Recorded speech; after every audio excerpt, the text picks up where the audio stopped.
Well, hello, Benjies.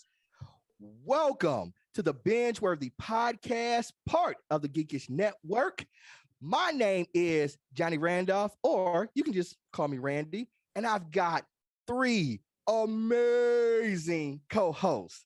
My first co-host, well, she is an actress, she's a writer, she's a director. For short, I just call her a superstar.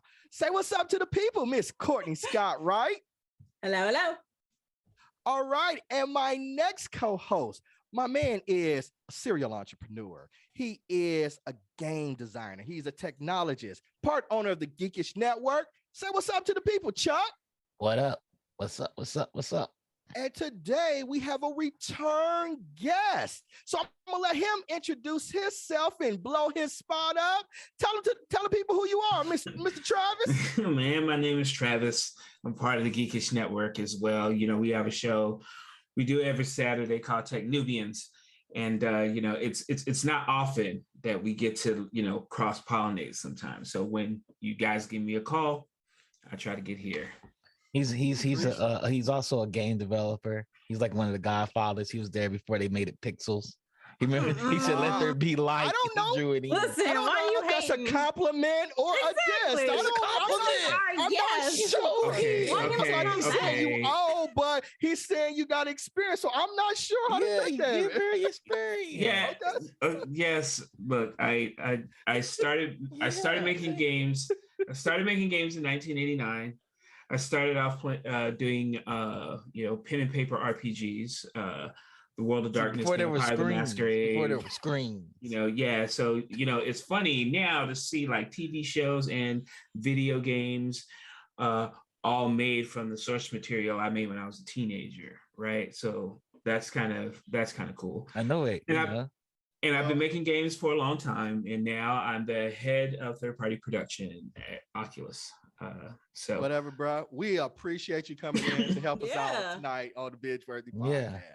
Now, for those of you out there, if you've never seen our show, the premise is that each week we will binge watch a television series, and then we come right here to the BingeWorthy podcast to discuss that show. At the beginning of our show, we will rate a series based on our unique binge-worthy scale. And then we engage in some captivating and insightful conversation. And at the end of the show, we re-rate it. So speaking of a binge-worthy scale, at a number 5, we call that a full binge out. That means this property is outstanding. It is a can't miss. It's one of those things where you might curl up on the couch with your significant other and watch it all the way through. At a number 4, we call that a full meal. A full meal is not quite a full binge out, but it is definitely worth your time to watch it. You will be glad that you invested time in watching this property. At a number 3, we call that a mini meal. A mini meal isn't bad. It's just not great. It's kind of, you know what I'm saying? My girl Courtney always describes it as a bland ass TV dinner, and I always add without all that Lawry's seasoning. At a number 2 is a snack. A snack is something you eat it, it's edible, but it's not going to fill you up. It is one of those shows that you watch after basketball season is over with, after football season is over with. There's nothing new on Netflix, Amazon Prime, or any of the streaming services. And it's just boring ass baseball and reruns of those shows that you didn't watch earlier. It's just depressing. And then at a number 1, we call that a cringe worthy. That means this is some old bullshit. And why the hell did I waste my time watching that? So for this week's show, we are going to be reviewing Picard Season 2. In the second series, it features the character Jean-Luc Picard in the year 2401 when he and his companions are trapped in an alternate reality. Q as a part of the continuum and putting Picard on trial. So, right now, we are going to rate season 2 of Picard for our initial rating. And I'm going to start with you, Chuck. How are I you know you're going to gonna rate? start with me. I know you're gonna start with me. Well, you took off last week, so Yeah. you had a whole you had time to think about it. Cringeworthy. Cringeworthy. Whoa. I would actually. Whoa. I wish Go I ahead. had lowered in cringeworthy to some old bullshit, because that's what I really want to give it. Is some old bullshit. There you have it. Cringeworthy. Absolutely. I think this makes me want to hate everything Star Trek. And I watch a lot of Star Trek. It makes me want to hate everything Star Trek. Okay. All right. Okay. So Travis, I see the blatant eye roll. I'm gonna get your opinions, man. I want you to jump in here. How are you gonna rate Picard season 2? Bro, you on mute. We can't hear you. That's a good thing because I had some choice, Oh, was that syllables. intentional? Was that intentional? Yes.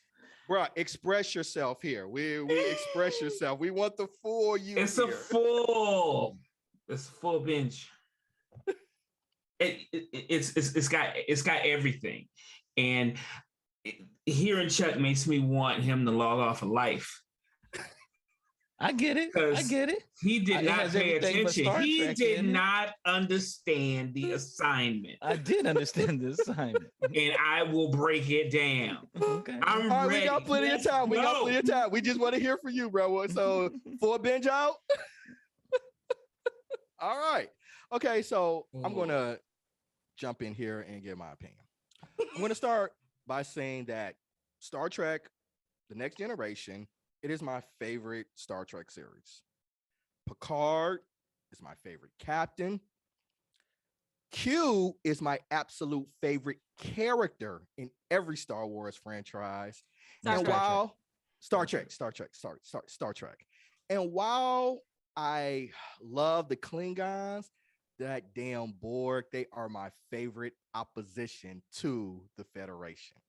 Now, season 1 I watched, and it was so unforgettable that I really don't remember it that much. But in season it was 2, unforgettable or was forgettable? It was forgettable. It was forgettable. Yeah. So okay. forgettable. Okay. Yeah, okay. So forgettable that I don't even remember what happened. Season 2, I felt like they brought it back home. They brought back those old characters that I just talked about. They brought back, like I said, Q and Picard and the Borg and Ghana, and just very reminiscent. I watched it during spring break. I went home to Kentucky and I was watching it with Chuck's dad. Shout out to Uncle Theo. And we watched like episode 1 through 6 back to back to back. And that was the last episode that they had. And I would have watched the entire series right then if it had been available. So I had to wait the subsequent weeks to finish watching it. So for me, all that nostalgia, all those great characters, and I do recognize there's some plot holes, but I'm giving this a full binge out. So that's my rating, full binge out. And I'm gonna turn it over to you, Courtney. How are you going to rate Picard? I was gonna call it Star Trek: The Next Generation because that's what it feels like to me. But how are you going to rate Picard? This is hilarity in motion. There are two polar extremes. Chuck is like some old bullshit, and the two of y'all are full binge out. And me, I'm sitting here like, I don't know what to do.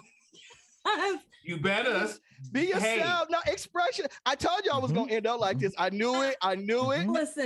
Listen. I'm a huge Star Trek fan, and I love The Next Generation. I love Picard. 7 of 9 is my all-time favorite character within Star Trek. She is my favorite character. I think she is the embodiment of like feminine power, and embedded within the science fiction realm. And she always maintains that line in between the Borg and humanity and being human. Now, with that said, season 1 agreeably was forgettable. I was hurt. I was hurt for season 1. I was like, I don't know what happened. I really don't. I was like, how did you find a way to make 7 of 9 boring? The only character I really loved in season 1 was Elnor. So I was really excited and rooting to see Elnor. And then we lost Elnor, like beginning of this journey. I was real hurt. I agree with Randy. The first 6 episodes, I was invested. I was invested in the journey. I will actually say the first 5, because episode 6, it kind of lost me a little bit. I was like, that was where it started to fall by the wayside, because I didn't really think they gave us one version of Q where he's supposed to be the villain, the antagonist of our journey. And then we get to the end and he has this altruistic reason for doing what he did. And Q has never really been altruistic. And please correct me if I'm wrong. I want to know. You're wrong. Yeah, him and Picard have a really interesting relationship. And he's done a lot of things that have been very selfless towards them. Selfless? Yes. Or selfish? No, selfless. He has done things to help the Federation. He doesn't do it.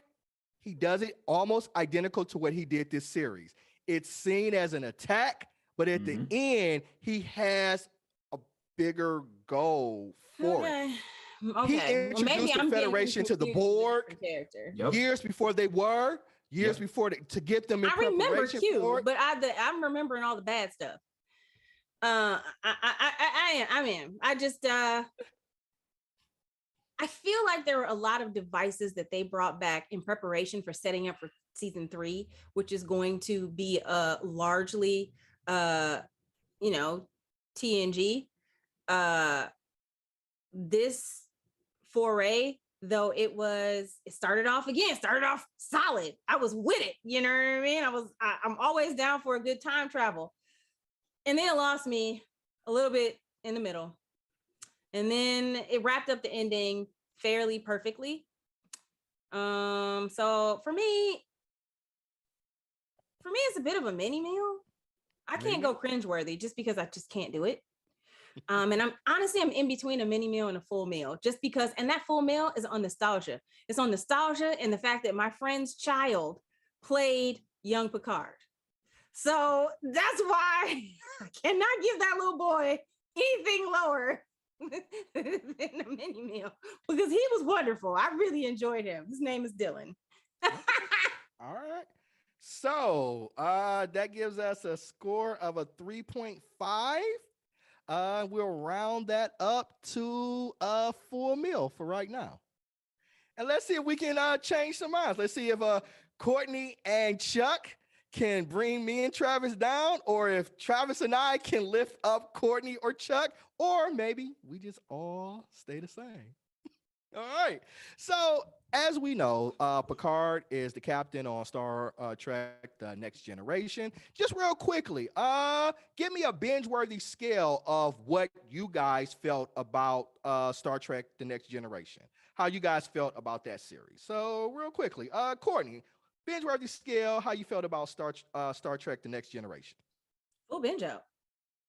Full binge out? Yeah. Travis, what about you?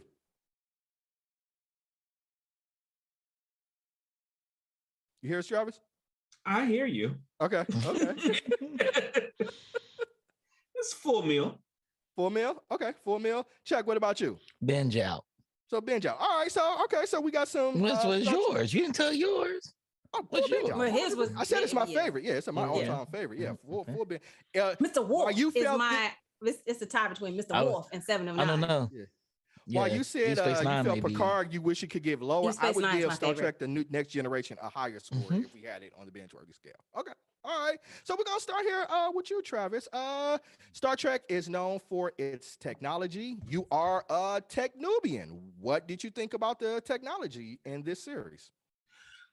I thought it was cool. I thought, we could talk about, are you talking about the technology to actually bring it to screen? Are you talking about the technology actually that we're simulating any actual we're simulating in the show. What do you think about Okay. the technology? I thought that I thought that was pretty cool too. Just like the inherent danger of a Borg unleashed in that century, like what they could do to primitive systems is actually pretty damn terrifying, actually, right? So I thought that was cool. Obviously, time travel. Whenever people start talking about like temporal stuff, it gets a little wonky. But I thought this one was done relatively nicely, and I liked all the different time jumps as well.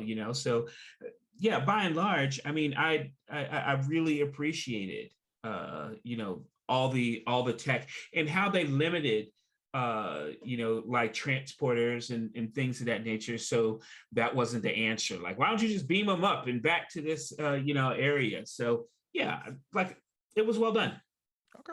All right. Cool. Courtney, you are an actress. What did you think about the casting for Picard season 2? I mean, you already alluded to your friend, the little boy. So what about the rest of the casting? How do you feel about the casting for Picard?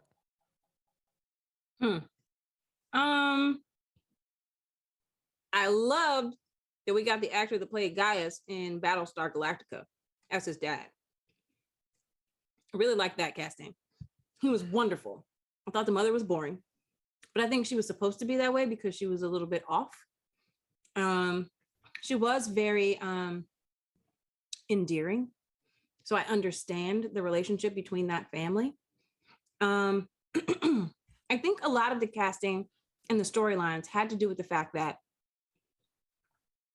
you have a cast member who's like pushing 90.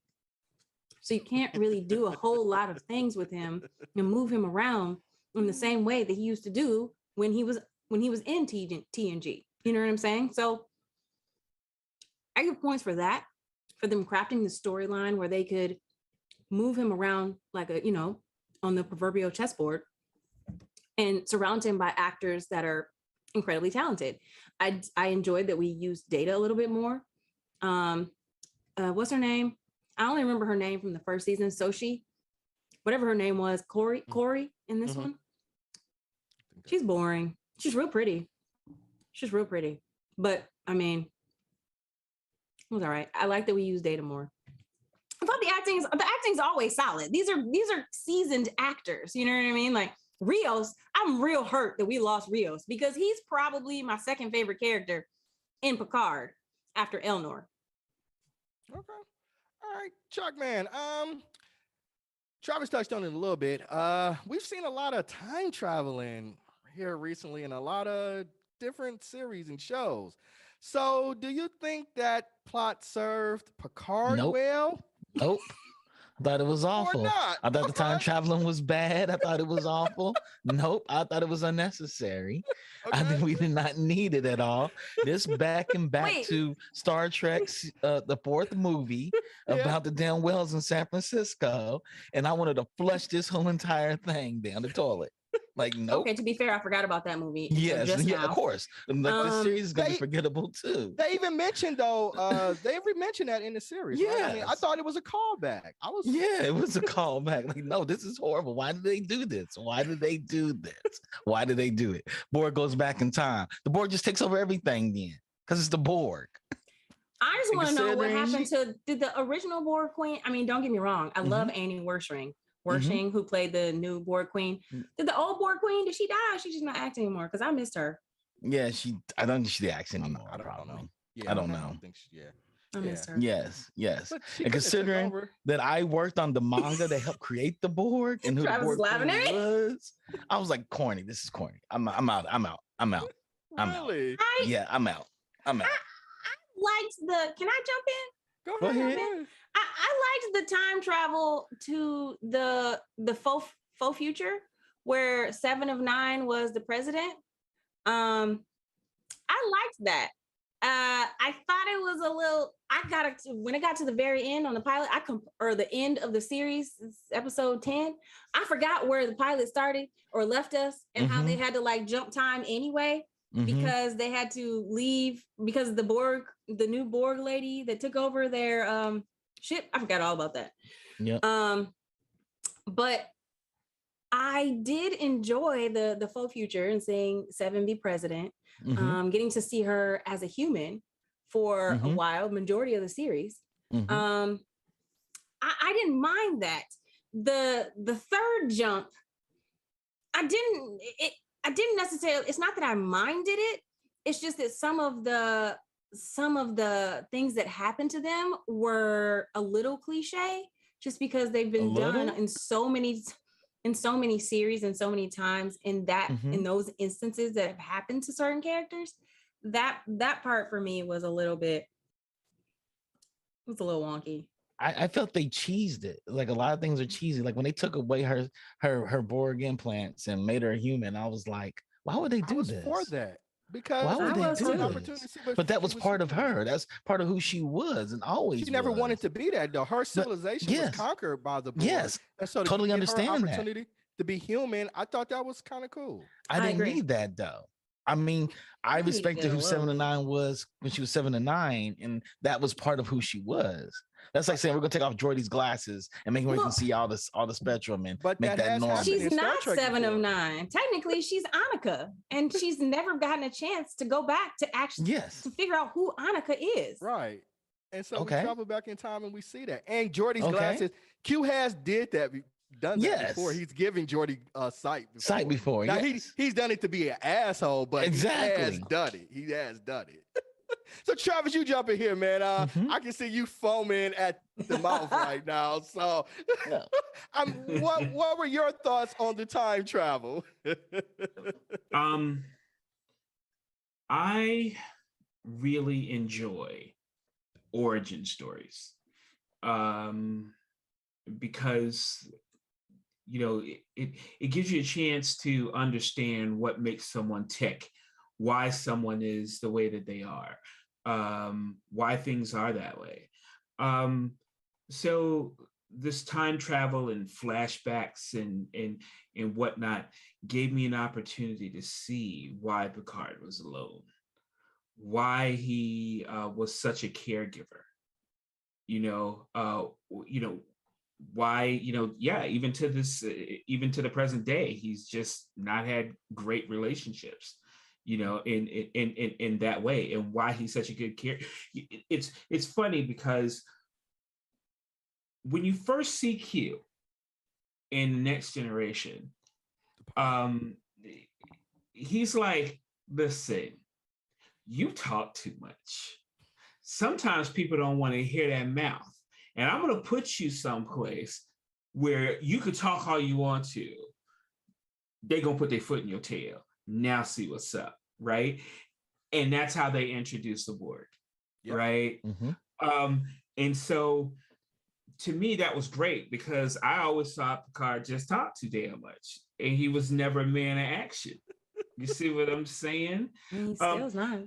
So this series to me, gave me a lot of the origin stories for a lot of characters that I enjoy, and it opened up these new possibilities as well for future Trek as well, right? And so for me, if you can actually take your present media and constructed in such a way where it actually colors your old media, and then that's the perfect bow as far as I'm concerned. And that's what this series gave me. It gave me like an opportunity to go, man, I want to go back and see this again, or this, because let me tell you something.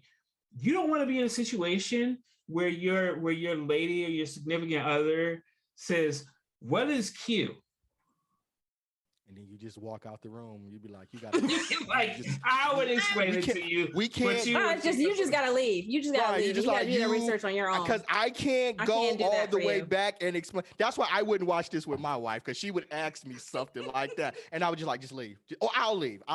And when I'll come back and watch. But one of the things that stuck out to me was you talked about how it can set up for future generations. One of the things that I noticed, Discovery jumped 1,000 years into the future. 3,000, didn't they? Like something. However many years, it jumped. So one of the things that I had when I first saw it was, where is the Borg? because we get no mention of the Borg in those seasons. So to me, I don't miss the Borg. it is setting up that we're going to get the Borg sometime in Discovery or some future generation of Star Trek. Yes. And I am all for that. I am all for it. I hate the Borg. And we're gonna find out that Michael last Burnham nerve. is the queen, the new Borg queen. Wait, can we dissect that for a second, Courtney? Come on now. Why you hate the Borg? They just get on my listen. When they first came out, yeah, it was interesting. And the whole like resistance is futile. I was like, yeah, get them. And now it's just old. It's just you doing the same thing. Like every single species, with the exception of right now, with this season, the Borg are always exactly the same. They never really grow. They just continue their agenda in terms of like assimilation. Now, so that's what I'm saying. Like when it first started, I was like, I'm tired of the Borg. If they don't stop with the Borg, really? You're just doing the same thing. They don't really have an arc. But this time they gave her an arc, which was a little bit interesting. I was a little bitter that we had to lose Girardi and she had to turn into some weird looking creature.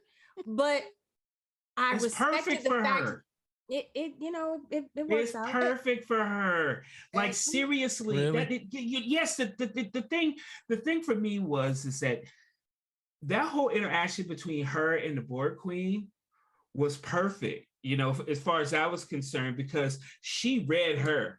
She read the Borg Queen. And you know what kind of mentality, you know how sophisticated you have to be basically to say, you're doing math and that's great, okay? But have you ever tried like emotionally conquering people? That's basically what she said. You know, she was like, why don't you try love instead of this other stuff? Because then you won't be alone. Because that's all you're doing. Right. And I was like, that was deep as hell. And boom. And we have seen instances where the Borg was compromised. We saw it in a Star Trek Next Gen, because when the Federation on the Enterprise, they captured a Borg and they started to change him with human characteristics. And they sent his ass back and it fucked up the whole thing. And the Federation was pissed off at the Enterprise. Well, they did that with Picard. Because when she assimilated Picard and then he went back and then he jacked them all up. And that's how but they had to extract Picard because he actually found a way to maneuver with. But anyways, sorry. Picard became a Borg though, and they messed him up. He killed the captain from Deep Space Nine wife when he was under control. That's why they had issues. So Picard always held a grudge. That's why he said, it's no way I can allow her in my mind, because if she gets in my mind, she's completely taking over everything because she knows how I think. And she still refers to him as Locutus. Yeah, she does. Messes with him. But let's move on. We talked enough about Oh, did we lose Randy? Randy, we lost you, Randy. I guess he'll go down and come back up. Yeah, the Borg got him. The Borg got him. The Borg got him. Resistance is futile. See what happened? They came for him. The Borg came and got him. Look, he's frozen. I really liked Girardi's arc in season 1, given where she started and where she ended up. And it just seemed like she had was starting to make connections with people, with actual people, and learning. And now she made connections with billions of people, trillions of people. Go. I mean, she got a 400 hair but star. what about her side? Yeah, but here's the thing. Would you say she don't have no hair? A 400. Why couldn't she have some hair? Why couldn't you? She got a 400 retain, year head start. 400 year. Yeah. But why couldn't she retain a little bit of hair or some regular clothes? Because have you to get a little comic booky? Have you read Watchmen or saw Watchmen? Yeah. Okay, Dr. Manhattan walking around butt-bone naked. Why? Because he don't see any point in clothes. She don't see any point in hair. That's why she don't have any. Because if the Borg Queen wanted hair, trust me, it would be the best weave you have ever seen. ever seen. And you know this. But I was bothered. I was like, why can't it be like like I understand and I appreciated, the throwback, the comeback lines that between her and Picard at the end. I appreciated that, the callbacks, so he knew that Agnes was still in there. But she was more Borg than Agnes, and I was a little irritated. I kind of saw that. She's the collective, though. I mean, she is so much more than that now. Right. And she's 400 years. We're meeting her 400 years later after going through multiple civilizations and traversing the galaxy and maybe different universes. And we only get to meet her for what, like 2 minutes? We don't know all the collective experience that she's had for the last 400 years. So the fact that she even looked similar, that we could recognize her, is surprising to me. Yep. I wouldn't be surprised if she was completely unrecognized. Because even when she got on the ship and she shot the things out, they were like, "Oh, that's different. This not the Borg we used to dealing with." And they're like, Picard. And they're like, "Oh, the Queen is different now." So yeah, I thought it was great. I thought it was showing like her full like transformation, and we still haven't. So no, you're not wrong. I understand and I recognize. I'm just saying, me as someone who there a lot of the new characters in Picard season 1, like Raffi she got on my nerves in season 1 and she still get on my nerves. Raffi, I could have lost her.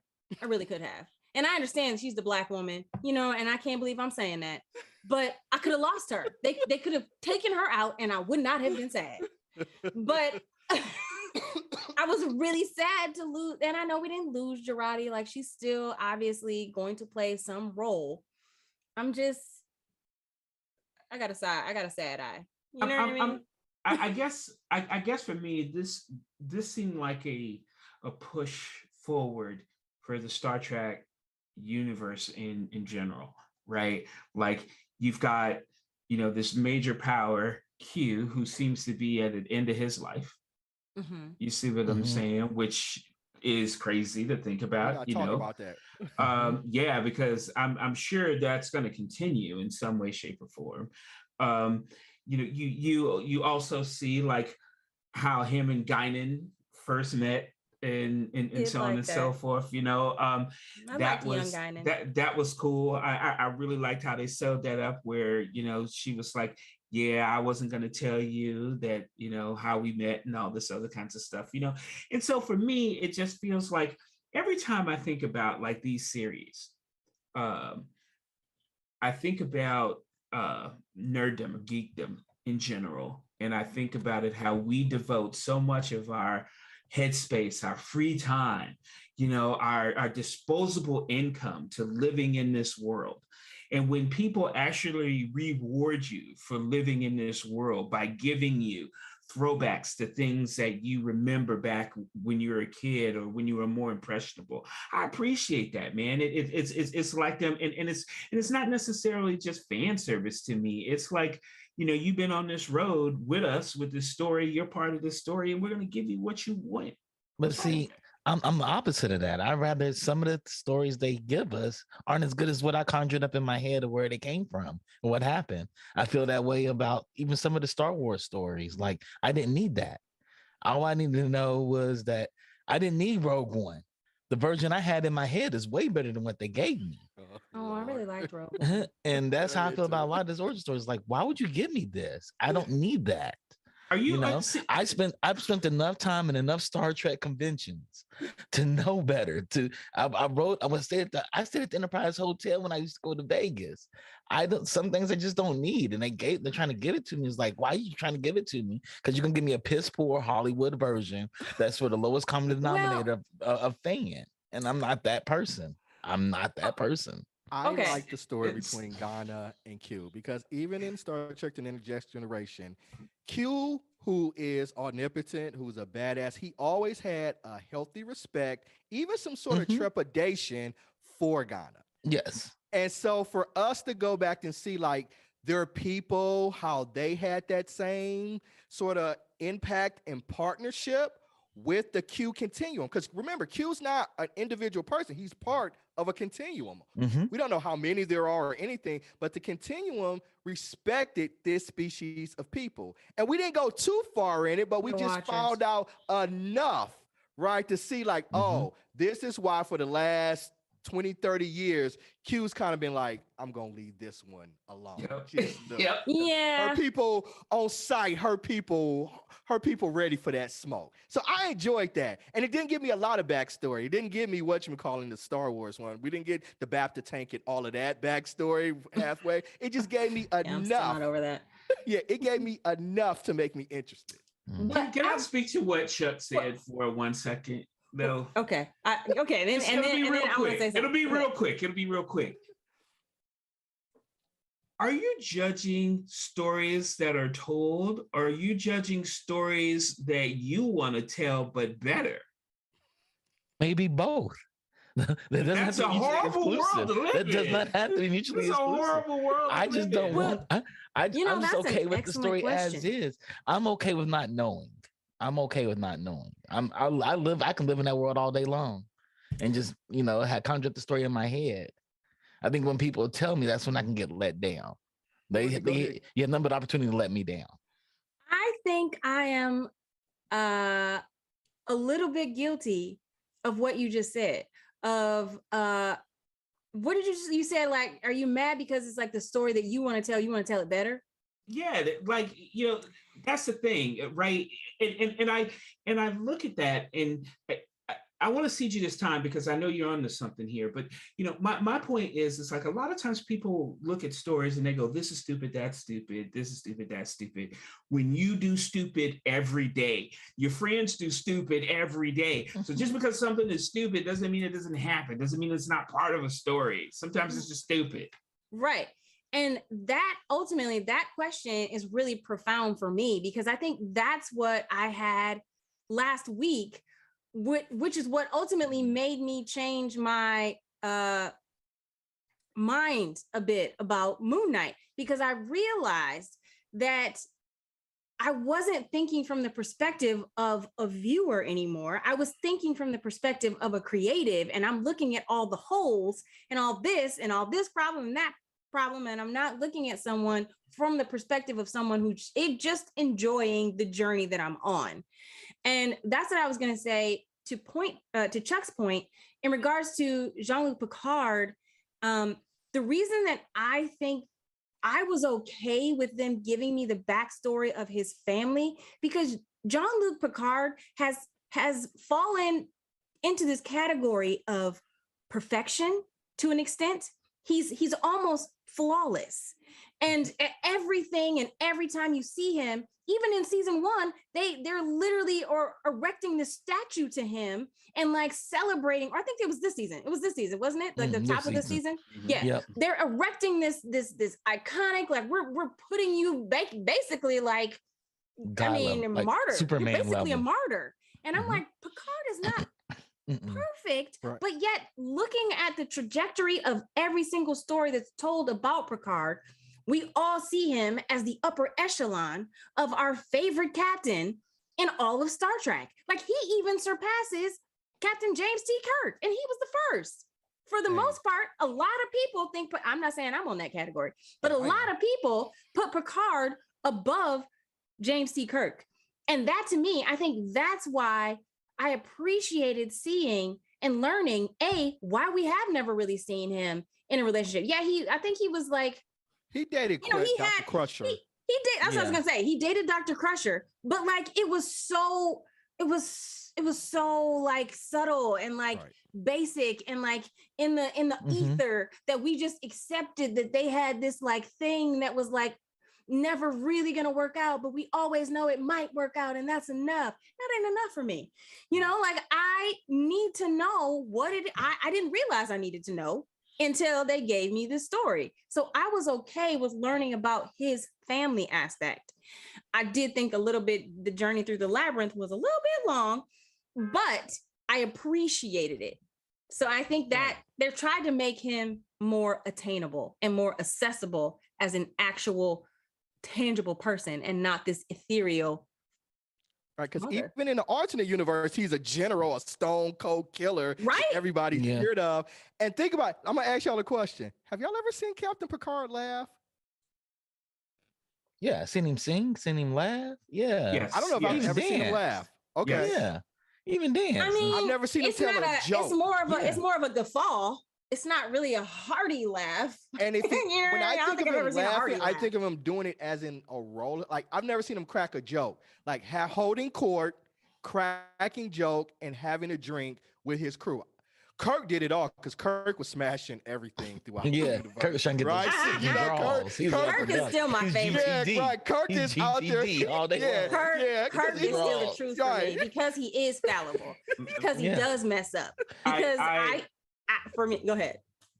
To see, the reason I was making this face is about captains is because, let's be clear, the best Star Trek captain is Cisco. That's what I was gonna say. Thank you. Thank you. Straight That's up, what I was point, gonna say. period, and Cisco. blank. He didn't Let me really tell get you to something. take over. Let me- Janeway was the captain for the longest time. When did he take over? No, he was on DS9. It's DS9. It's on the yeah. space station. Yeah, Yeah. it's on space The station. thing about it is, I'm thinking of the wrong guy. I'm thinking of the wrong Cisco, person. Sorry. Cisco Mhm. became a deity. Mhm. Okay, so I like he was literally godlike.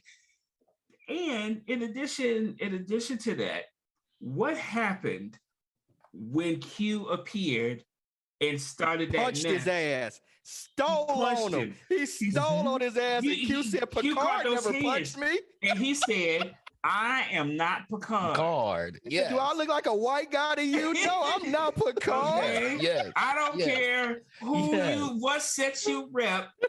Okay, You gonna get you these gonna hands. catch these hands." And Now, Deep Space Nine was Yes. the first non-Enterprise, I think, non-Enterprise series that we had. I think it was. Yes. Yeah. So Yeah, first time we yeah. got away So from so Enterprise. that's why I was making a face. But- It wasn't because it wasn't. So for me, it's Cisco, Mm-hmm. Kirk, Picard. Picard, Cisco, Michael Burnham, Kirk. 'Cause I know this- I can't. Michael Burnham. Listen, she. Here's I what I'm love talking about Burnham. her. Don't I come for love her. Michael Burnham. That's my girl. Listen, Don't come for her. she's never, everything's, talk about perfect. Everything's perfect for her. She gets everything. She's perfect. Like, What are it you just talking there's about? no problem. Her mom's all in the future, going around. Her brother is in a whole nother dimension. Like She literally her created a she's mutiny. so She did a like- mutiny. She's Yeah. so Like her just stepmother's like, in no, a whole I- other. Come this on, like, Michael Burnham season 1 was solid, and then progressively every other season, she's always just has this like this quality where everything is so dramatic, and the tension is like, I know everything that needs to happen right now, and only I can save the day. That's the subtext of every single speech she gives, and it gets on my daggone nerves. that's not. She doesn't say only I can save the day. She's But basically that's saying. her actions. Michael Burnham is saying, "F what you heard, okay? I'm about to solve this my way." Let me put my Yeah, captains. throw out yours. there. Then we got to get back to Picard. Cisco, Picard, Georgia, Philippa. Philippa Giorgio, but Well, but, that don't count, Dimension does two. it? Because she's number Dimension two, one. Georgia. Then we got to reevaluate that list if Georgia Here is you Philippa. Philippa Giorgio from the alternate universe. Alternate Right, universe. right, That's my right, favorite right. Captain. Right, Yeah. best. She's bad. Yes, she's the only character. Ass. Yeah, the only character in Star Dan Trek. Kirk, I Dan had to Pike. stop watching Discovery when she left. I needed a few weeks to decompress. I was like, I can't do it. I just can't go back to this universe for it. So yeah, she's so badass. yes, She is the Yes. truth. Yes. Damn Michael. True.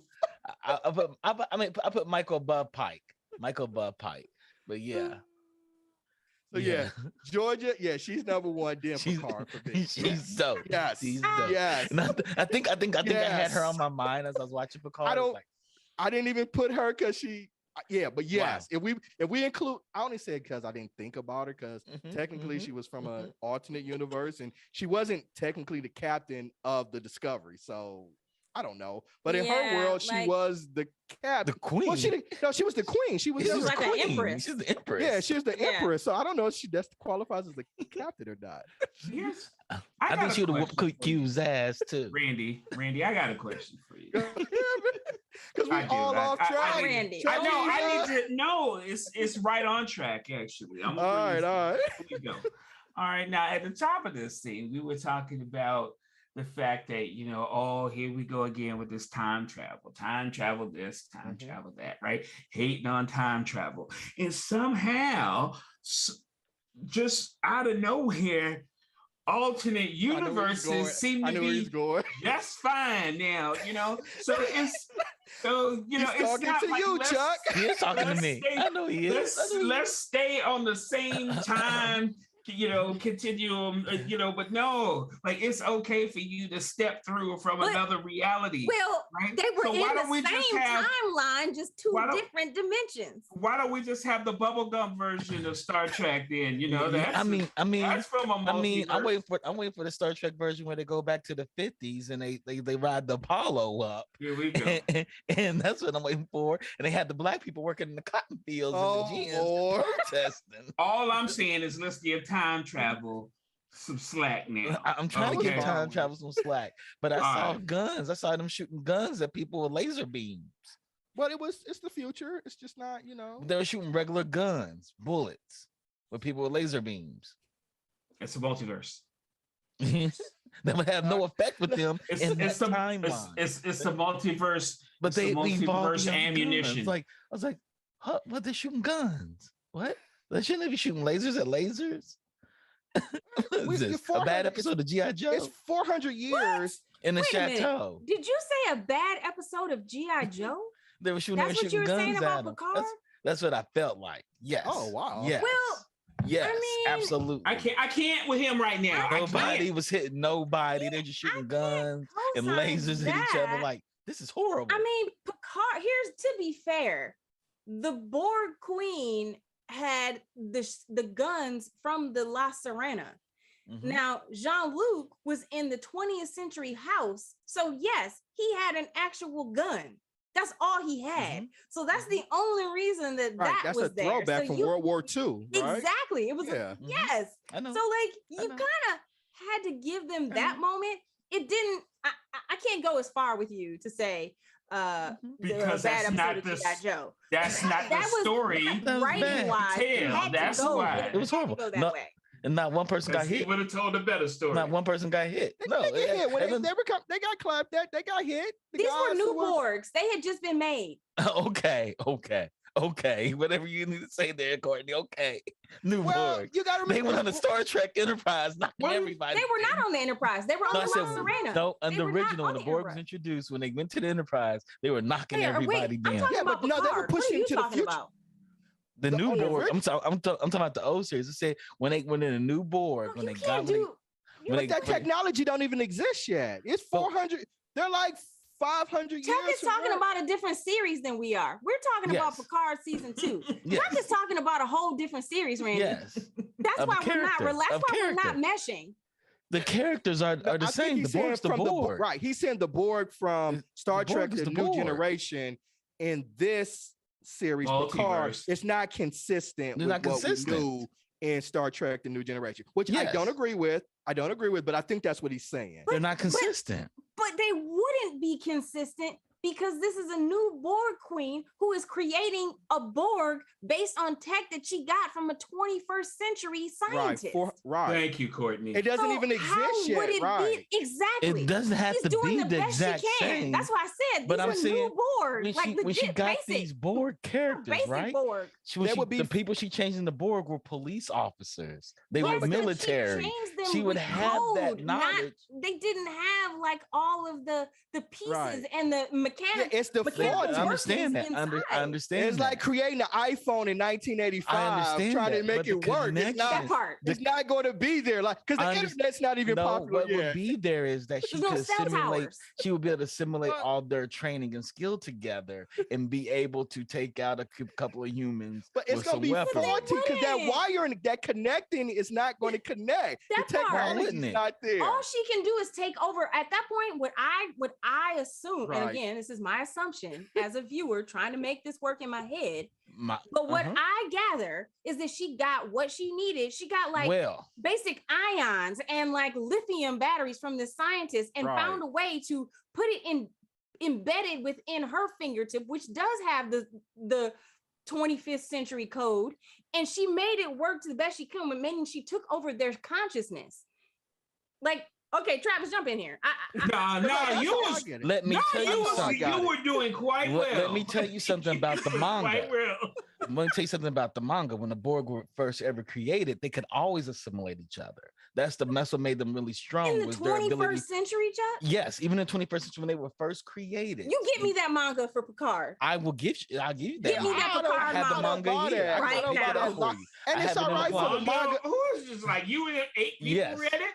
Yeah, And it's all right for the manga to disagree with what this series is because that but series it's is the based board. off That's that. part of being the board. It's Their not. ability I don't see to that. assimilate data and share. But they across don't have everything. that type of. They instantly. don't have that tech yet.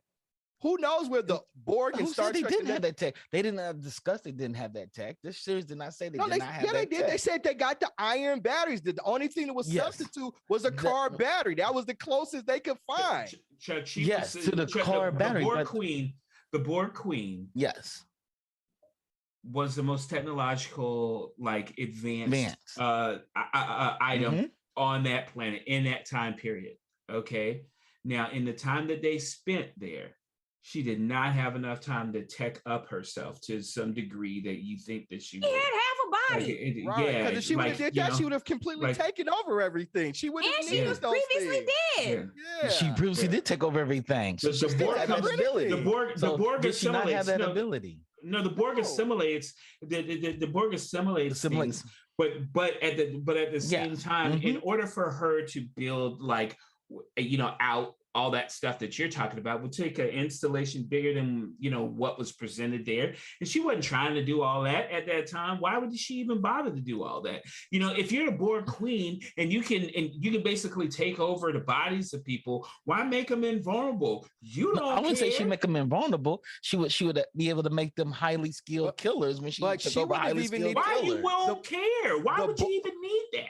Because she was trying to kill Picard and them. No, but the Borg in current generation, she would have completely taken over Girardi without any resistance. Girardi wouldn't have been able to do anything to stop that assimilation. Well, I don't know about that. See, Girardi had her mind was pretty daggone powerful in the sense of like she would have been no different than any other civilization that the Borg has conquered throughout the centuries. They've conquered Picard. They've conquered more advanced civilizations. I'll put it very simple. Girardi's very not simple. 21st century. Girardi's 24th century. It's very simple here, okay? Yeah. And I can explain it like Star Wars. Why don't TIE fighters have shields? Because the Empire don't care. Okay. Why don't you build more skilled people? Because the Borg Queen don't care. All she's trying to do is throw crap at you. Why bother to build something that sophisticated when I didn't think she would build something sophisticated. Work? I think she would have actually won that battle. All right. That battle. We're not going to. Wait, before we jump off, before we re-rate and everything, can we talk about the I don't know how to put this, the not parallel, but Talon and what was it, Larissa, Laris. Okay, I was so close. Laris. The two of them, like, do we think that was like an ancestor? Because that was a little weird for me. That was no, they're not trying to, ancestors. like, that, I mean, they just look alike. Secretly Romulan. She just happened to look like the woman that was in his home. I was like, is she his watcher? Because I was really waiting to find out that she was his watcher, where that secretly she had been Talon all along, and then come to find out Talon didn't make it. So that was a little weird. And I'm not really convinced that it's nothing. I'm not convinced that it's nothing. It can't be. Because why would you do that? I mean, like you don't have another actress. Like honestly, like I don't. Because he never told know. the actress he loved her, and so she could have looked like the changed woman her he hair. loved. They could have not made her decide I'm Romulan. If they would have left her as a human, I would have accepted that. I would have accepted it and too. then they show. Oh no, she does have Romulan ears. Why you do that? Why? I think there's more to that. Some connection. There's more to that. I thought so. All right. And then Wesley Crusher. Guys. Wesley Crusher. What do we think about Wesley Crusher's return? I loved it. Wheaton. Yeah, Wheaton. I loved it. Will Wheaton. That was a waste. I thought it was consistent. Why not? I thought it was consistent. Well, that was a waste. I was like, Well, I was like, well, so are you a cute? Please remind me. The end of Star Trek Next Generation. What happened to Crusher? Did something happen to him? Didn't he die? He ascended to like this time continuum where he's in like this special realm or things like that. Yeah. Because he was going to die. He was going to die. Right. He just went away. Because I remember his going away party. Me too. We talked about that thing. So, Me too. To bring him back just a kind of a ode to the old way. I had to, Yeah. With it. And it wasn't a lot of explanation and exposition. It was like either you know or you don't. And we don't know what happened to Q either. We just know he was going to die. Yeah. You either know he was dying, or we think he was dying. Right. So I liked that it didn't provide a lot of backstory. I was cool with that. I was like, cool. Well, I was fine with that too. Okay. Fan service. We talked about it. So guys, let's re-rate this. Courtney, we started with you last, so we're gonna start with you first this time. How are you going to re-rate Picard season 2?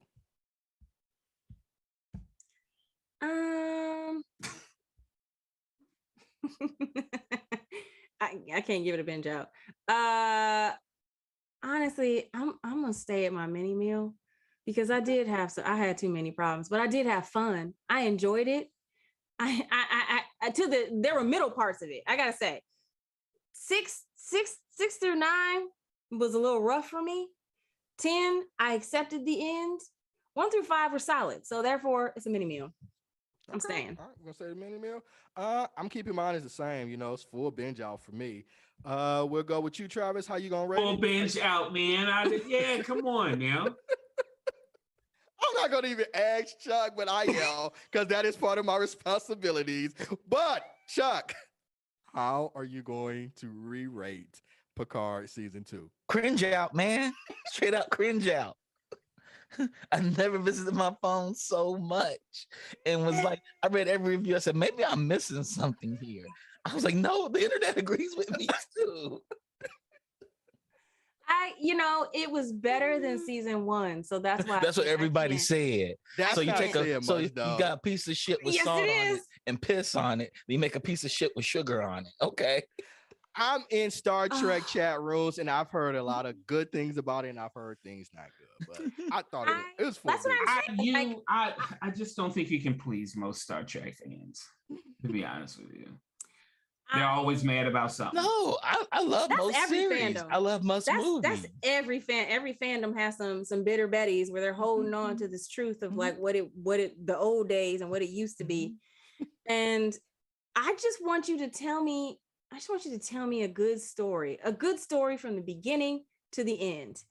And there were some moments where I have to agree with Chuck. I played several games on my phone.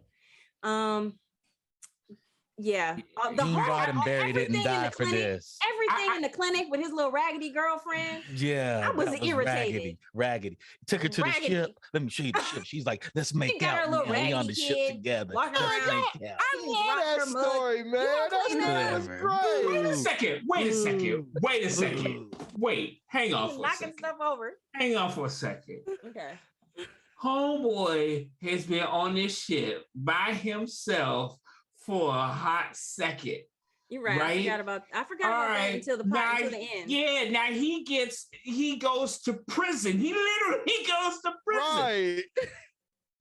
Okay. Then gets saved by a hot doctor. You don't think she's getting a trip to the Winnebago?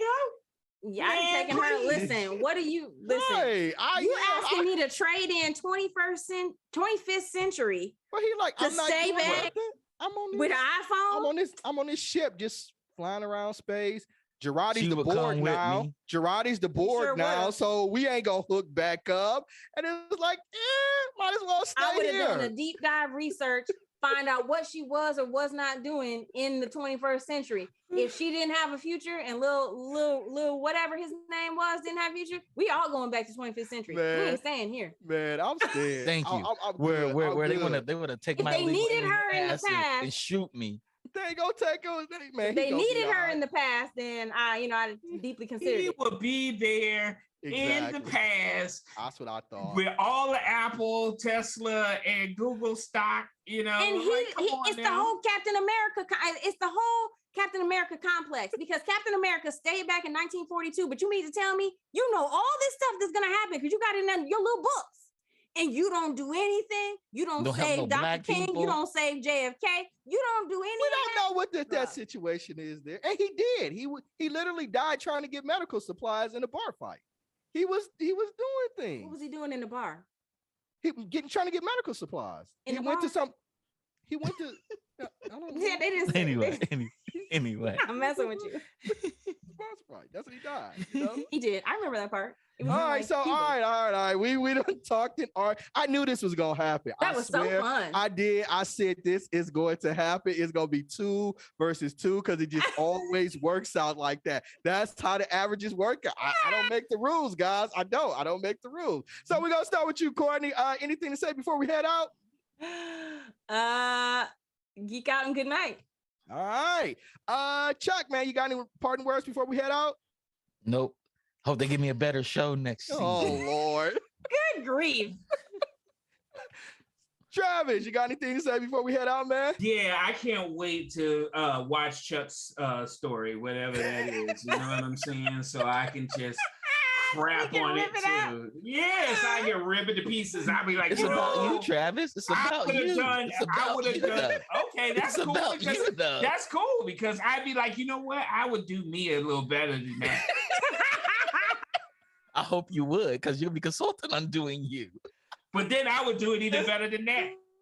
All right, ladies and gentlemen, we hope that you enjoyed our show tonight. Thank you for tuning in. If you're watching this on YouTube, please don't forget to hit that subscribe button. If you're watching it on Twitter or Facebook, don't forget to like us. The Geekish Network, we are a company devoted to representing underrepresented people, Black people, Latino people, Asian people, people from all across the globe, people that look like you. And we have content providers, we have actresses, we have tech people, we've got advisors, we've got a bevy of talent out there, and we do it to represent you. So please consider supporting us. Next week, we're going to be talking Winning Time, the Lakers dynasty. So please tune in to check us out for that. So as Courtney likes to say, same geek time, same geek channel. We'll talk to you guys later. Peace.